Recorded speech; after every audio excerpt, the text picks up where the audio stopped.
type de stratégie. Je suis responsable de 2 masters, un français et un anglais, et avec ma co-auteur, entre guillemets, avec qui on avait déjà fait une intervention ici, Ulrike Meyerhofer, on a créé une chaire de recherche sur le développement international des PME. Et puis après, ça c'est des publications, donc j'ai pas mal publié en fait sur ces stratégies-là, parce que c'est des stratégies qui sont pas mal employées par les entreprises, mais assez étrangement, il n'y a pas grand-chose qui a déjà été écrit dessus. Et on a pu faire pas mal d'études de cas, donc avec ma co-auteur, et puis des ouvrages, donc 2 qui ont été publiés, un qui va sortir dans pas longtemps, et puis plusieurs missions de collaboration avec des entreprises, l'Association des régions de France, la Commission européenne aussi qui commence à s'intéresser à ça, et puis on était intervenu ici avec la Fabrique d'exportation, et puis BPI France prochainement. Alors, on en parlait tout à l'heure, de façon assez étrange, la recherche, en fait, elle est partie du constat, selon lequel, en fait, beaucoup de PME sont intéressées par l'export, mais finalement, peu d'entre elles exportent de façon régulière. Il n'y en a que 17% d'après l'INSEE. Donc, en fait, il y en a une certaine quantité qui exportent sur un marché de façon assez périodique, mais elles n'arrivent pas à pérenniser leurs exportations. Et tout ça, pourquoi ? Parce que le risque à l'international est perçu comme étant beaucoup trop important par rapport à un développement sur le marché purement domestique. Donc en fait, les PME restent assez frileuses quand il s'agit de se développer à l'international, à l'exception de ce qu'on appelle les micro-multinationales, c'est les PME qui ont une filiale à l'étranger. Et on s'aperçoit en fait que les PME qui ont une filiale à l'étranger, elles ne sont pas si minoritaires que ça. On voit que 50% en fait, des micro-multinationales françaises sont des petites entreprises. Vous pouvez le voir, c'est la partie jaune. Et après, on a les ETI, mais les grandes firmes, ça représente, je crois, 161 micro-multinationales sur à peu près 2200 et quelques. Donc, la moitié des micro-multinationales restent des entreprises françaises. Et ces entreprises-là, ces micro-multinationales réalisent jusqu'à 99% de leur chiffre d'affaires à l'étranger. Donc, celles-ci n'hésitent pas à prendre des risques, vraiment, pour gagner des parts de marché internationales et essayer de devenir un leader sur leur segment de marché. Alors, si on essaie de comprendre un petit peu les difficultés qui ont été énoncées en fait, par les PME pour savoir pourquoi elles avaient du mal à se développer à l'étranger, ce qu'on peut dire, c'est que souvent, elles perçoivent l'internationalisation comme quelque chose de trop coûteux, trop risqué. Il y a des délais qui sont beaucoup plus importants en termes de paiement dû au délai de transport, notamment. Un risque client qui est perçu comme étant beaucoup plus important, ce qui génère des besoins de trésorerie beaucoup plus élevés et parfois insupportables pour les petites entreprises. Le fait de créer une ou plusieurs filiales, alors ça implique un engagement très important à l'étranger, mais n'empêche que ça leur permet aussi de réduire à la fois les coûts d'entrée et les risques, puisque ça va leur permettre de développer une connaissance beaucoup plus profonde, notamment des barrières, qu'elles soient financières ou réglementaires qui sont liées à chaque pays, de comprendre les spécificités de chaque marché et ensuite d'être capable d'anticiper un petit peu l'évolution de chacun des marchés. Alors, ce qui nous a amené à dire que les micro-multinationales, c'est ce qui nous avait intéressé plus particulièrement, elles déploient des stratégies qui sont de plus en plus complexes. On pensait vraiment que les filiales, c'était vraiment l'apanage des grands groupes. Seuls les groupes de type Total, etc. avaient des filiales. En fait, de plus en plus de PME déploient des filiales à l'étranger et elles ont des stratégies qui sont de plus en plus complexes, notamment ce qu'on appelle donc, les stratégies tête de pont. Donc, pour les définir, qu'est-ce que c'est ? C'est le fait de créer une filiale dans un pays en vue de réexporter vers un ensemble de marchés voisins. Donc, c'est un petit peu la stratégie du cheval de Troie, hein. C'est exactement ça. Et ce qu'on a pu voir, c'est que les motivations en fait, à recourir à ce type de stratégie étaient très diverses et les localisations étaient elles aussi très diverses. Et donc l'idée en fait, de la recherche qui avait été conduite, c'était tout simplement d'essayer de comprendre d'abord pourquoi elles faisaient ça. Elles pourraient tout simplement se contenter d'exporter ou de créer une filiale dans le pays. Voilà. Pourquoi elles décidaient de s'implanter dans le pays pour réexporter vers d'autres pays. Et comment est-ce qu'elles faisaient, quelles étaient les principales étapes à mettre en œuvre pour y arriver. Alors, il y a toute une phase de recherche qui avait été faite sur les principales stratégies en fait, déployées par les PME lorsqu'elles choisissent leur localisation. Et les principales motivations qui avaient été identifiées, il y avait 5 motivations principales. C'était le fait de réaliser des gains d'efficience ou d'accéder à des nouveaux marchés, à des nouvelles ressources, qu'elles soient naturelles, humaines ou intangibles, des actifs stratégiques et des réseaux. Et il y a plusieurs études qui avaient été faites sur les stratégies de tête de pont en particulier, par des économistes, et là c'est une petite modélisation. Et eux, ils ont dit qu'en fait, ces stratégies-là, elles étaient employées essentiellement à cause de la création des zones de libre-échange. Les zones de libre-échange, en fait, créaient des barrières pour les firmes qui étaient extérieures à ces zones-là. Donc, en fait, je les ai un petit peu modélisées comme ça. Et ils ont dit, en fait, si ces zones de libre-échange-là ont des droits de douane qui sont relativement faibles, dans ce cas-là, ça ne fait pas forcément sens de créer une filiale pour réexporter vers un autre pays. On peut se contenter d'exporter. Par contre, lorsque les droits de douane sont élevés, là, ça fait sens de recourir à ce type de stratégie-là, parce que ça nous permet d'éviter justement d'avoir à supporter ces barrières tarifaires. Donc là, les entreprises en fait, vont avoir tendance à se localiser dans le pays. Alors souvent, c'est des marchés émergents, mais celui qui présente des avantages de localisation les plus élevés. Donc des coûts de main-d'œuvre relativement faibles, un accès aux ressources naturelles, etc. Et ensuite à réexporter vers le marché développé. Le problème de tout ça, si vous voulez, c'est que notamment dans le cas des PME, il y a toujours une partie d'irrationnel dans le choix de la localisation. Et il y avait des travaux qui avaient été conduits en entrepreneuriat qui disaient que souvent les choix de localisation dépendaient aussi de l'expérience antérieure des dirigeants et de leur affinité personnelle. Alors que qu'elle soit positive ou négative, il y avait un concept que moi j'aime beaucoup qui dit qu'on a tendance à essayer d'éviter les localisations qui seraient source de désagréments personnels. D'accord, on a eu une expérience négative dans le passé, donc on essaye d'éviter d'avoir à subir ce genre de déconvenu à l'avenir. Donc c'est quelque chose qui est complètement irrationnel, qu'on ne maîtrise absolument pas, mais qui n'était pas du tout pris en compte là-dedans. Donc l'idée, c'était d'essayer de voir un petit peu le mélange de tout ça, ce que ça pouvait donner. Est-ce qu'on pouvait expliquer le recours aux stratégies de tête de pont par les PME?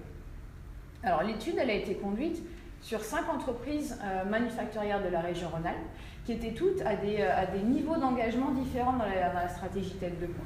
L'idée, c'était vraiment d'identifier étape par étape les principales étapes de déploiement.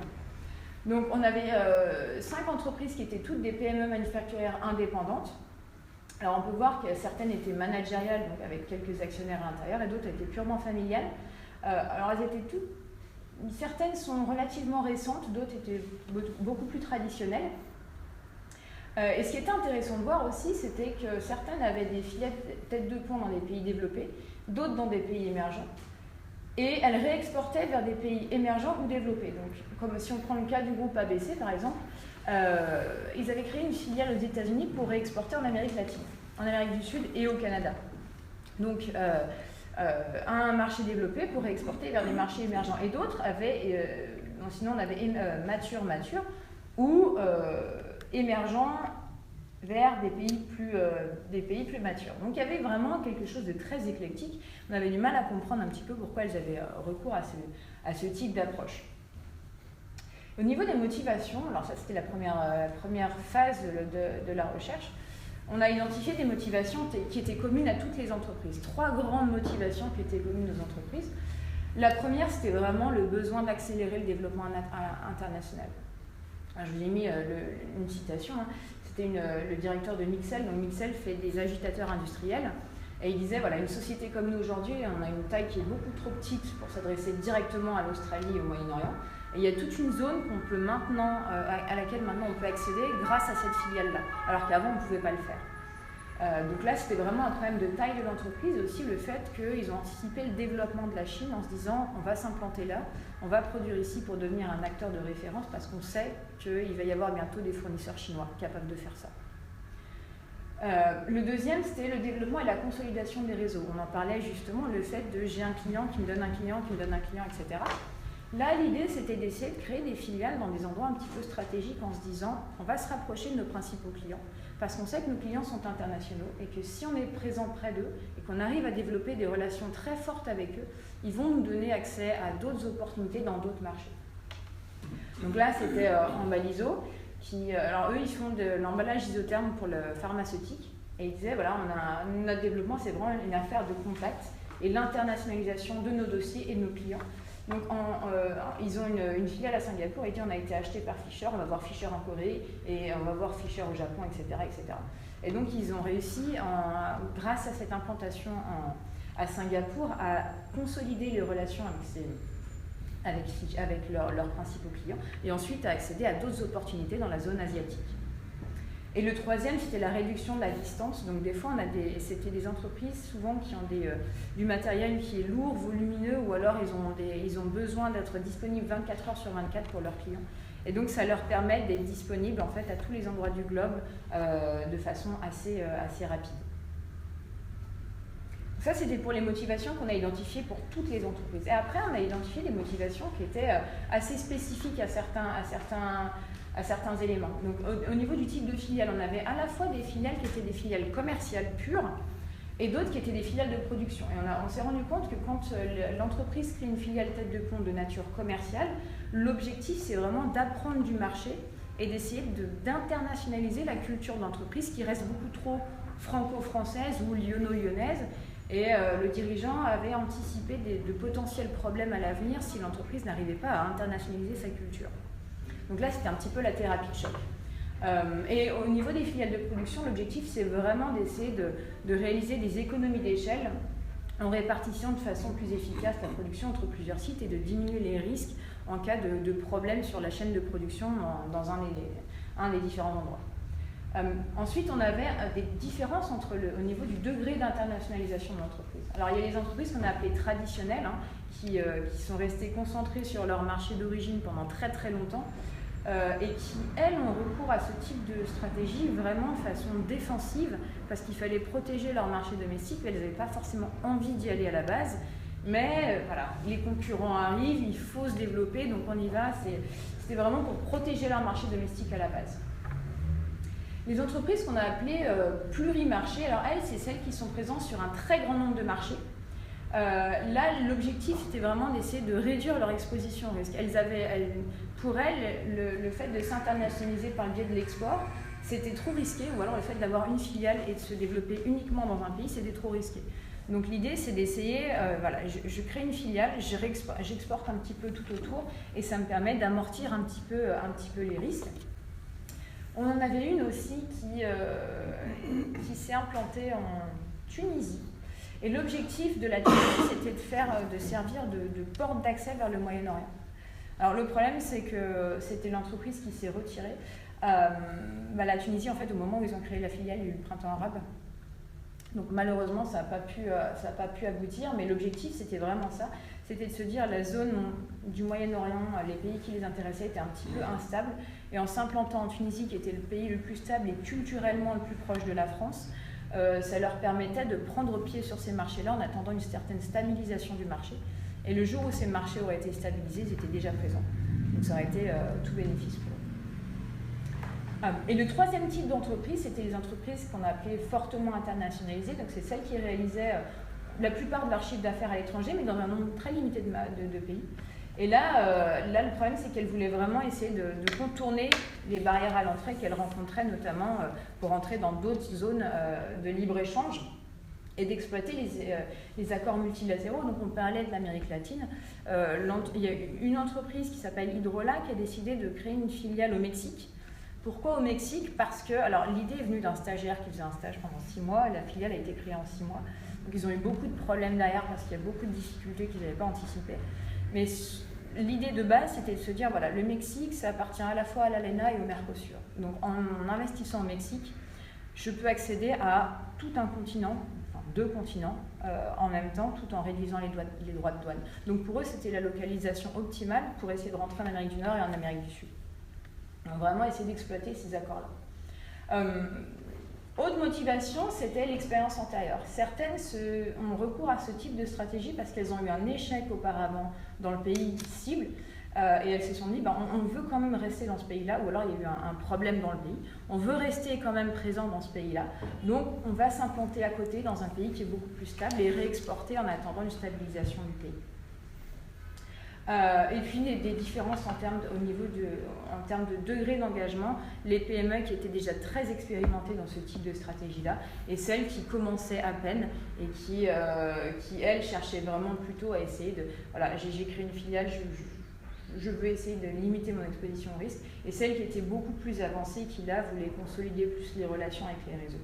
Donc ce qui était intéressant de voir, c'est que plus les entreprises progressent, plus elles ont conscience de la force des réseaux, notamment des réseaux professionnels dans leur développement international, et plus elles s'engagent aussi dans la consolidation de leur réseau.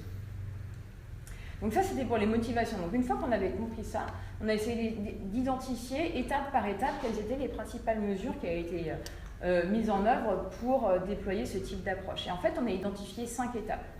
Je ne sais pas si ça va être très très lisible, mais en gros, on commence toujours par un stimuli externe. Et voilà, des exportations sporadiques, la réception de commandes qui n'étaient pas sollicitées, qui font prendre conscience à l'entreprise qu'il existe dans ces pays-là des opportunités qui ne sont pas exploitées, qui sont pas ou peu exploitées.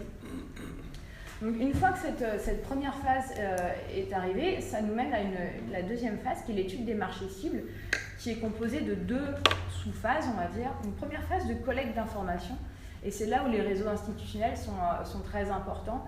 Une phase de collecte d'informations sur le potentiel et les risques liés au marché, notamment les barrières à l'entrée potentielles. Et ensuite, on a deux phases qui sont conduites en même temps. L'identification des clients ou des partenaires potentiels, donc là on fait essentiellement appel au réseau professionnel. Et puis le choix des éléments à produire localement. Alors ça, c'est une phase qui est assez critique, puisqu'il faut que l'entreprise identifie quels sont les éléments à faible et à forte valeur ajoutée, quels sont les éléments qu'il faut absolument conserver au siège parce qu'ils sont vraiment source d'avantages concurrentiels, source de différenciation, et ceux qui peuvent être produits sur place sans risquer de perdre un petit peu l'avantage concurrentiel de l'entreprise. Quel sens donne-t-on à éléments? Pardon? Éléments, 2 points, qu'est-ce qu'on met dedans? Alors si c'est par exemple, là c'était par exemple des tubes ou des... D'accord, donc voilà, des biens de... Voilà, des éléments, des composants, des pièces. D'accord. C'est pas des éléments humains, là. Non. Alors, ça peut être ça aussi, par exemple, si on crée une filiale à l'étranger, qui est-ce qu'on envoie pour transférer le savoir-faire, transmettre le savoir-faire? Donc ça, c'était une phase critique et c'est souvent une source de tension interne parce qu'en fait, il y a toujours une crainte de délocalisation et de fuite un petit peu du savoir-faire dans le pays d'implantation. Ensuite, on a une troisième phase qui est une phase qui est tout ce qui est harmonisation des procédures, formalisation des process.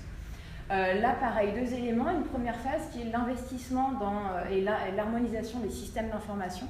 Donc l'investissement dans un nouvel ERP qui soit commun à la filiale et au siège, un nouveau CRM, et tout ça va permettre au siège d'avoir un meilleur contrôle sur les activités de sa filiale. Il faut savoir que ce type d'approche est assez complexe à gérer. Il faut gérer non pas un pays étranger, mais plusieurs pays en même temps. Donc ça demande une coordination qui soit assez bonne, donc des reportings qui soient beaucoup plus fréquents entre le siège et la filiale. Et donc ça demande des systèmes d'information qui soient assez performants. Et un deuxième élément qui est la formalisation des documents et des procédures. Ça peut paraître bête, mais traduire les plans de fabrication. L'entreprise, le groupe ABC qui était en phase de pré-engagement, là pour le coup je les avais accompagnés dans leur phase d'étude de la faisabilité de cette stratégie-là, et un des éléments qu'ils avaient complètement omis, c'était le fait qu'en Amérique du Nord on n'a pas les mêmes mesures qu'en Europe. Donc ils avaient envoyé les plans avec des plans en centimètres, en fait ils étaient en pouces, donc les premières phases, en fait les premiers tubes envoyés n'étaient pas les bons du tout, donc il y a eu toute une phase en fait d'ajustement, tout simplement parce qu'on n'avait pas adapté les documents. Donc c'est des choses bêtes des fois. Et ensuite, on a toute une phase d'augmentation d'engagement. Et donc là, il y a 4 éléments qui avaient été identifiés, notamment en termes de besoin de contrôle sur la qualité. Et c'est une image de marque qui est à construire au niveau global, donc s'assurer que les filiales ont un niveau de qualité qui soit identique à celui du siège. Donc on a une certaine forme de certification technique des filiales par le siège qui est réévaluée toutes les années. La diversification des activités des filiales avec la création d'activités de services, derrière notamment services après-vente, pour accompagner les clients et vraiment renforcer les relations avec les clients dans les pays tête de pont et dans les pays cibles. La formation des ressources humaines au siège et au niveau des filiales. Souvent, il y a des résistances internes qui ont été identifiées, notamment au niveau du siège, parce que les employés ne comprenaient pas en fait, les activités de la filiale et pourquoi est-ce que la filiale avait autant besoin de support. Et donc là, il y a toute une phase de formation qui est nécessaire pour faire comprendre un petit peu, pour que les gens apprennent à se connaître et faire comprendre la complexité de ce type de stratégie, notamment des formations en termes de langue linguistique. Et puis des recrutements aussi dans les pays tête de pont. Pourquoi ? Parce qu'au bout d'un moment, en fait, l'activité va être telle qu'on a besoin de quelqu'un sur place qui s'assure aussi derrière du suivi. Et tout ça va permettre une certaine consolidation des filiales et des réseaux dans les deux types de pays. Donc en gros, voilà, cinq phases qu'on a identifiées et qui, là, pour le coup, étaient aussi communes à l'ensemble des entreprises. Alors, ce qui était intéressant aussi, c'est de voir que c'est une stratégie qui est complexe à mettre en œuvre, qui peut potentiellement mener à des très bons résultats, mais il y a des difficultés aussi qui ont été identifiées. Donc ça, c'était l'effet de cercle vertueux. Je reviendrai peut-être dessus tout à l'heure. Mais des difficultés qui ont pu être identifiées par les PME, c'est que, contrairement à ce qui était attendu, recourir à ce type d'approche, ça a créé énormément de problèmes avec les clients internationaux.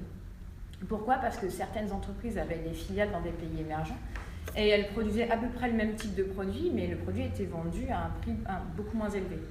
Ce qui fait qu'à un moment, le risque, c'est que le client international se fournisse uniquement au niveau de la filiale et plus au niveau du siège.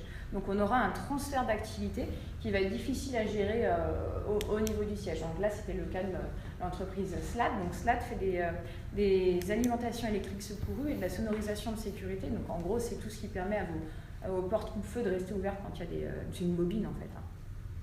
Et il disait, voilà, on a des clients allemands qui exportent de partout, et le problème, c'est qu'ils sont aussi implantés en Pologne, et si on leur vend à la filiale en Pologne moins cher qu'à la filiale en Allemagne, ils ne vont pas comprendre, ils vont acheter en Pologne et rapatrier en Allemagne. Donc voilà, le risque, c'est d'avoir une fuite, en fait, de mettre en danger la filiale allemande et de développer la Pologne. On va perdre du chiffre d'affaires. La deuxième difficulté, c'était la difficulté de prévoir en fait l'évolution des marchés cibles. On a une vision assez claire du pays tête de pont. Par contre, le marché cible, on a encore une compréhension relativement limitée. Et l'évolution des marchés, notamment quand le marché cible est un marché émergent, qui sont des marchés assez turbulents, c'était une lecture qui était assez complexe. Donc l'idée, c'était, je parlais du cas de la Tunisie, c'était vraiment ça. On veut aller en Tunisie, mais actuellement, on ne peut pas trop pousser le risque. C'est pourtant une entreprise qui prend beaucoup de risques, mais qui disait, voilà, on n'arrive pas à lire actuellement le marché, donc on va encore attendre, et puis on verra comment ça repart. Troisième difficulté, c'est ce dont on parlait tout à l'heure dans ma première étape, c'est d'identifier ce qui était spécifique, les éléments qui étaient vraiment spécifiques, les pièces sources d'avantages concurrentiels, et celles qu'on pouvait produire à l'étranger. Le meilleur cas, c'était le groupe ABC qui disait, voilà, moi on me demande d'exporter des tubes. Les tubes, c'est creux, ça pèse lourd, ça n'a pas vraiment de valeur ajoutée. Donc l'idée, c'était de les fabriquer aux États-Unis et puis de les réexporter en Amérique du Nord et en Amérique du Sud. Le problème, c'est que sur ces tubes, il y avait un élément qui était source d'avantages concurrentiels, c'est qu'il y avait une soudure très très spécifique. Et en fait, eh bien, le problème, c'est que est-ce qu'on considérait le tube comme quelque chose de non spécifique ou est-ce que l'on le considérait comme spécifique parce qu'il y avait cette soudure-là? Donc ça, c'était toute la question. La stratégie qui avait été développée à la base, c'était de produire tout sur place et puis de souder comme ça. Et en fait, les soudures ont cassé. Donc il a fallu payer très très cher. C'était des équipements de montagne, donc ça coûte extrêmement cher à réparer. Une réparation, c'était 10 000 ou 15 000 euros. Donc c'était très compliqué. Donc du coup, ils ont décidé de changer de stratégie et quand même d'exporter ces tubes-là depuis la France. Et le dernier élément, c'est vraiment le manque de ressources et de compétences. Donc là, j'avais pris le cas de Mixel Agitator qui dit que la réexportation depuis une filiale, ça implique d'avoir en interne des gens qui sont capables, qui ont des compétences d'exportateurs. Donc le problème, c'est pas, il faut savoir gérer à la fois l'emballage, la douane, etc. notamment non seulement pour le pays tête de pont, mais aussi pour les pays cibles. Donc il faut connaître en même temps plusieurs réglementations et être capable de gérer sur plusieurs réglementations. Donc souvent, ça demande aussi une certaine externalisation de toutes les fonctions support pour se concentrer vraiment sur le cœur d'activité de l'entreprise. Donc la conclusion de tout ça, c'est que les stratégies tête de pont, c'est une stratégie qui est assez éclectique. En fait, il n'y a pas un type de stratégie, il y en a plusieurs. Ça permet d'accéder à des localisations relativement variées, qu'elles soient matures ou émergentes, pour des motivations qui sont propres à chacune des entreprises. Mais c'est des stratégies qui sont relativement complexes à mettre en œuvre, donc c'est souvent des stratégies qui sont mises en place par des entreprises qui ont déjà une certaine expérience de l'international, notamment des choses qu'il ne faut pas faire à l'international.